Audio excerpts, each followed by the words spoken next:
Assalamualaikum warahmatullahi wabarakatuh. Pendidikan bukan hanya tentang apa yang kita pelajari, tetapi juga siapa yang membimbing kita dan di mana kita tumbuh. Inilah cerita tentang lingkungan pendidikan yang membentuk masa depan. Saya, Maulia Nalda Bumada, akan membahas lebih lanjut mengenai lingkungan pendidikan.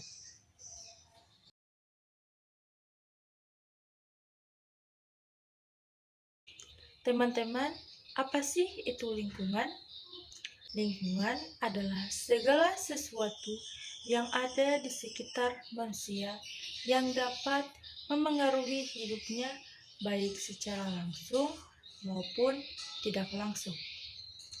Lingkungan mencakup elemen-elemen berikut, yaitu lingkungan fisik, alam, cuaca, tempat tinggal, atau ruang belajar. Contohnya gedung sekolah, meja belajar, suhu ruangan. Yang kedua, lingkungan sosial. Orang-orang di sekitar seperti keluarga, teman, guru, dan masyarakat. Yang ketiga, lingkungan psikologis. Suasana emosional atau mental yang dapat mempengaruhi kondisi seseorang. Misalnya lingkungan yang penuh tekanan atau penuh dukungan. Yang kedua, pengertian pendidikan. Pendidikan adalah proses pemberian pengetahuan, keterampilan, dan nilai-nilai kepada individu untuk membantu mereka berkembang secara optimal. Pendidikan dilakukan melalui interaksi langsung guru dan siswa di kelas. Interaksi tidak langsung, belajar dari pengalaman atau media seperti buku, video, atau internet. Jadi teman-teman, dapat disimpulkan, lingkungan pendidikan adalah kombinasi dari semua faktor di sekitar individu yang mempengaruhi proses belajar, baik dari sisi fisik, sosial, maupun psikologis. Menurut Ki Hajar Dewantara, mengembangkan konsep pendidikan yang berfokus pada lingkungan pendidikan yang mencakup peran keluarga, sekolah, dan masyarakat. Ketiga elemen ini bekerja sama dalam proses pendidikan untuk menciptakan kondisi yang optimal bagi perkembangan anak. Konsep ini dikenal dengan istilah Tripusat Pendidikan yang mencerminkan 3 sumber utama tempat pendidikan berlangsung. Teman-teman, kita akan mengkaji Tripusat Pendidikan. Yang pertama adalah kajian lingkungan pendidikan keluarga. Menurut Ki Hajar Dewantara, secara etimologis, kata keluarga berasal dari kata kaula yang berarti abadi dan warga yang berarti anggota. Keluarga adalah unit kelompok sosial yang di dalamnya terdiri atas ibu dan anak, merupakan unit terkecil yang ada di masyarakat, yang terbentuk melalui pernikahan yang sah. Fungsi keluarga edukasi, sosialisasi, proteksi, afeksi, religius, ekonomi, rekreasi, biologis yang harus dilakukan dalam pendidikan keluarga, yaitu memberikan pengalaman pendidikan pertama bagi anak dan melindungi dan mengembangkan kehidupan emosional anak. Yang kedua yaitu kajian lingkungan sekolah.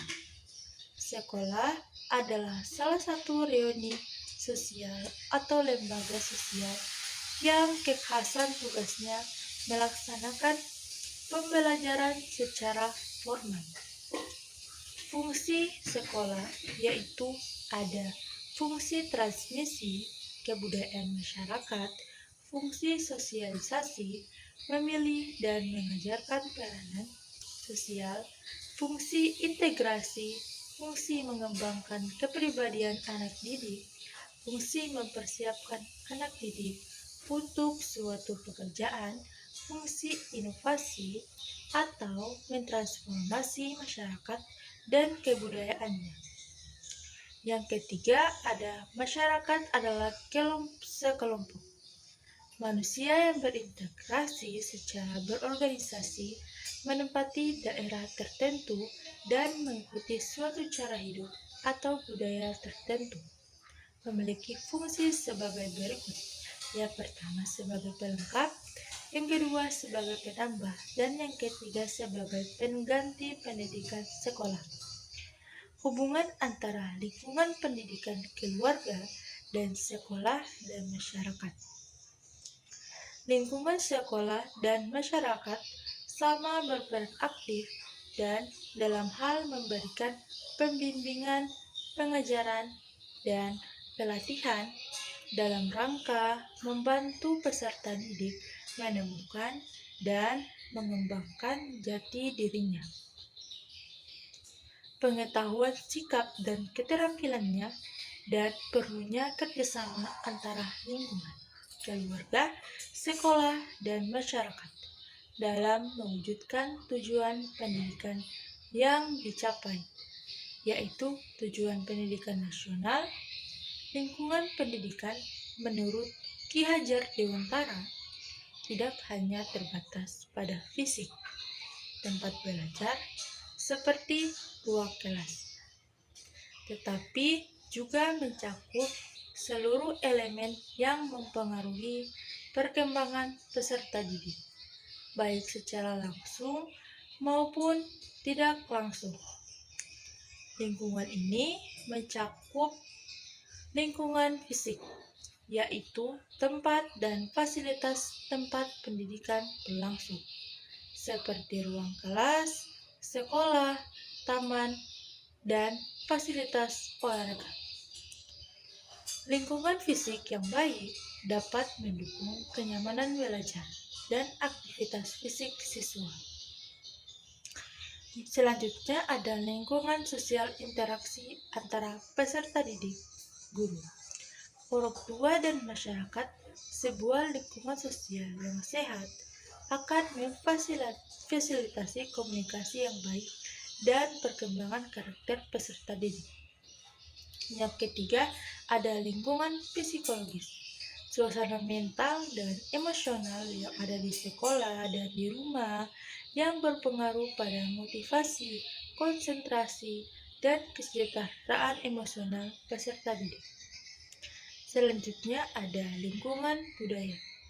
Lingkungan budaya yaitu nilai-nilai norma dan tradisi yang ada dalam masyarakat yang mempengaruhi cara berpikir dan berperilaku peserta didik. Pendidikan dalam konteks budaya akan mengajarkan nilai-nilai yang berlaku dalam masyarakat setempat, serta keterlibatan dalam tradisi sosial. Teman-teman, selanjutnya kita akan mengkaji mengenai jenis-jenis lingkungan pendidikan. Yang pertama ada lingkungan pendidikan formal. Ini adalah lingkungan yang terstruktur dengan aturan dan kurikulum resmi. Ciri-cirinya yaitu ada lembaga resmi seperti sekolah, universitas, atau akademi. Yang kedua ada proses belajar berlangsung di bawah bimbingan tenaga pendidik profesional. Selanjutnya ada hasilnya diukur melalui evaluasi formal seperti ujian. Contohnya sekolah dasar, menengah, atau perguruan tinggi.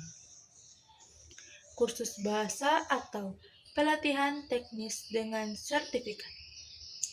Yang kedua ada lingkungan pendidikan non-formal. Lingkungan ini tidak selalu memiliki kurikulum ketat, tetapi bertujuan mendukung pengembangan individu. Ciri-cirinya bersifat sukarela, fleksibel, dan berbasis kebutuhan masyarakat. Biasanya bersifat praktis dan spesifik. Contohnya, pelatihan keterampilan seperti menjahit atau komputer. Terus program bimbingan belajar atau ekstrakurikuler. Yang ketiga ada lingkungan pendidikan informal. Lingkungan ini terjadi secara alami dalam kehidupan sehari-hari, tanpa pengaturan resmi. Ciri-cirinya terjadi di rumah atau komunitas. Tidak ada kurikulum atau evaluasi formal. Contohnya, belajar sopan santun dari orang tua, mendapatkan nilai-nilai agama dari interaksi di tempat ibadah. Selanjutnya adalah fungsi lingkungan pendidikan. Yang pertama, sebagai sumber belajar. Lingkungan memberikan banyak hal yang bisa dijadikan materi pembelajaran. Contohnya, lingkungan fisik, yaitu perpustakaan atau laboratorium memberikan sumber ilmu. Selanjutnya ada lingkungan sosial, yaitu interaksi dengan teman membantu belajar keterampilan komunikasi. Yang kedua, sebagai pembentuk karakter. Lingkungan membantu membentuk kepribadian melalui pengalaman dan interaksi. Contohnya, lingkungan keluarga yang harmonis membentuk kepribadian positif. Sekolah mendidik disiplin melalui aturan dan sanksi.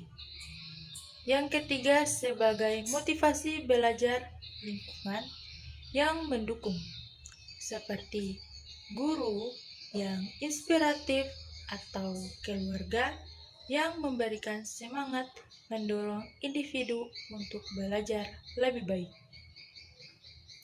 Contohnya, guru memberikan pujian pada hasil kerja siswa. Orang tua memberi penghargaan atas prestasi anak. Dan yang keempat ada sebagai pengendali perilaku lingkungan. Mengajarkan norma sosial yang membantu individu untuk bertindak sesuai aturan. Contohnya, sekolah mengajarkan untuk datang tepat waktu. Masyarakat memberikan sanksi pada perilaku yang melanggar adat. Teman-teman, selanjutnya kita akan mengkaji mengenai pengaruh lingkungan pendidikan. Ada dua pengaruh lingkungan pendidikan.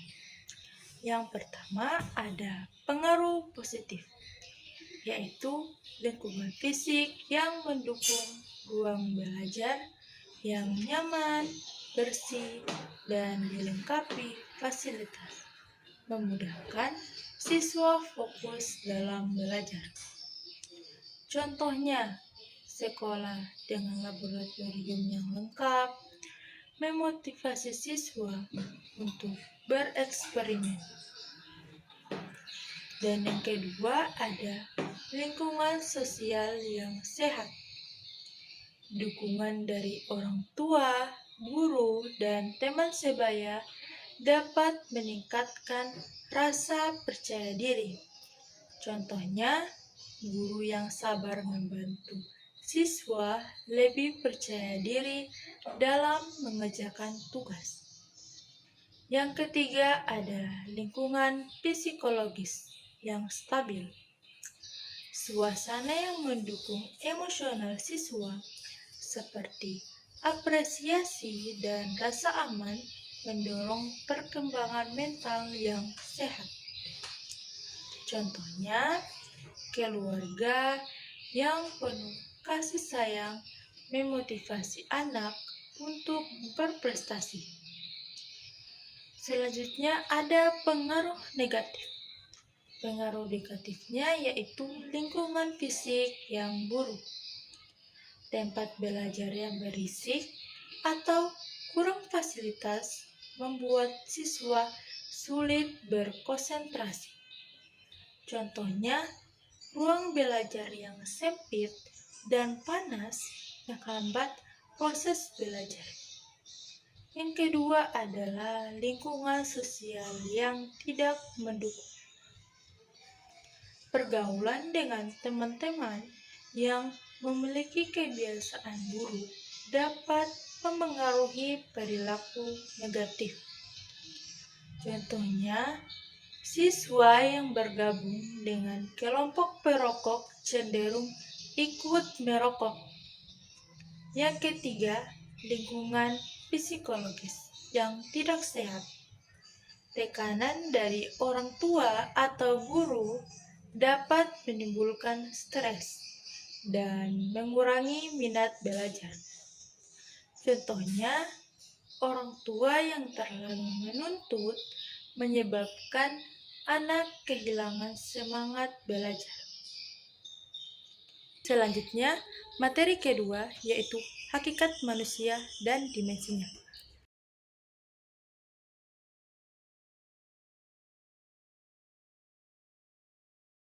Hakikat manusia terdiri dari dua kata.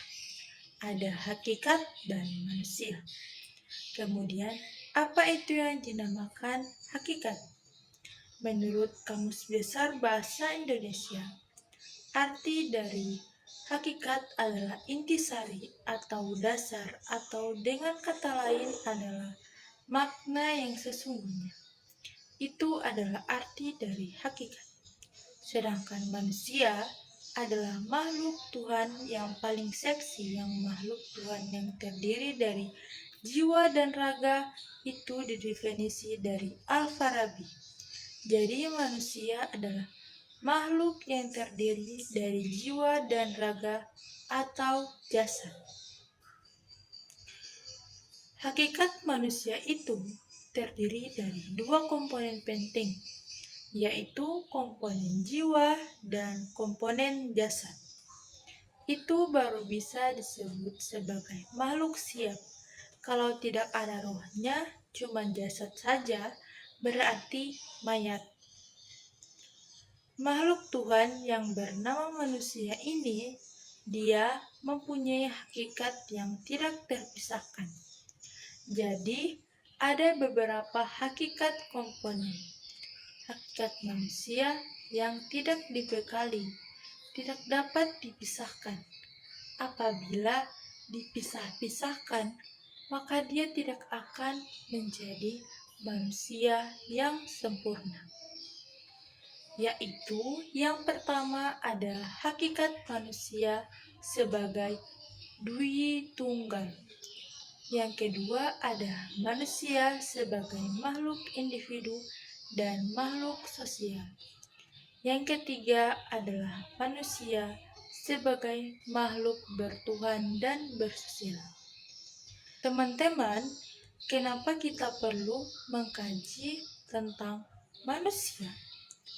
Karena kita sebagai calon pendidik, kita harus punya pandangan tentang konsep dasar manusia. Karena dengan memahami dasar itulah, kita akan bisa menentukan bagaimana mengkonsep karakter manusia dan bagaimana memperlakukan manusia yang manusiawi, yang memanusiakan manusia.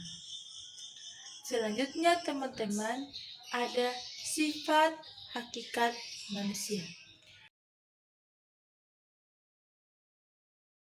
Sifat hakikat manusia itu merupakan ciri khas yang membedakan secara prinsipil antara manusia dengan makhluk yang lainnya. Manusia adalah makhluk yang biologis, makhluk sosial, makhluk individual, dan makhluk religius. Teman-teman, selanjutnya ada wujud dari sifat hakikat manusia, itu ada 8. Yang pertama, kemampuan menyadari diri. Yang kedua, kemampuan bereksistensi. Yang ketiga, ada kata hati. Dan yang keempat, moral ajaran tentang baik buruknya perbuatan dan perilaku. Yang kelima, ada tanggung jawab. Yang keenam, ada rasa kebebasan. Yang ketujuh, menyadari hak dan kewajiban. Dan yang kedelapan, ada menghayati kebahagiaan. Selanjutnya, kita akan mengkaji mengenai dimensi manusia. Teman-teman, apa sih itu dimensi manusia? Nah, dimensi manusia merupakan konsep yang mencakup berbagai aspek kehidupan manusia yang saling berkaitan. Dimensi ini sering digunakan dalam berbagai bidang seperti psikologi, filsafat, dan ilmu sosial untuk memahami manusia secara holistik. Berikut adalah pembagian umum dimensi manusia. Dimensi manusia membantu memahami individu sebagai makhluk yang utuh, tidak hanya dari satu sisi, tetapi secara menyeluruh. Semua dimensi ini saling terkait dan memengaruhi kualitas hidup manusia. Dengan memahami setiap dimensi, kita dapat menciptakan kehidupan yang lebih seimbang dan bermakna. Manusia menempati 4 dimensi. Yang pertama, manusia sebagai makhluk individu, sebagai makhluk sosial, sebagai makhluk bersusila, dan makhluk berreligi atau keberagaman. Yang pertama, kita akan membahas dimensi keindividualan. Merupakan dimensi yang dimana setiap orang itu pasti punya yang namanya individualis. Setiap orang dia punya individualitas penyusun individu, di mana zona ini orang lain tidak diperkenankan masuk, atau ketika masuk ke dalam zona individu, maka tidak merasa nyaman. Contohnya, ketika kita ingin ganti pakaian di kamar, pasti orang lain tidak boleh masuk. Dan ketika punya masalah yang sangat rahasia, itu berarti termasuk zona individu. Secara individual, tidak bisa disamakan ciri khasnya dengan orang lain. Yang kedua, ada dimensi sosial. Dimensi sosial merupakan dimensi ada rasa keinginan untuk berhubungan dengan orang lain. Yang ketiga, ada dimensi kesusilaan. Dimensi kesusilaan disebut juga keputusan yang lebih tinggi. Kesusilaan mencakup etika dan etiket. Etika adalah persoalan kebaikan, sedangkan etiket adalah persoalan kepantasan atau kesopanan. Selanjutnya ada dimensi religius atau keberagaman. Dimensi ini merupakan manusia sebagai makhluk yang religi. Ketika kita mengakui sebagai manusia yang seutuhnya, kita juga harus mengenal yang namanya agama. Karena agama tanpa pedoman hidup yang muslim ke masjid, sholat yang non-muslim, Kristen ke gereja. Jadi, ke tempat ibadah Tuhannya, kalau kita bisa mengenal itu, berarti termasuk manusia atau makhluk yang beragama. Karena agama itu merupakan pandangan hidup kita.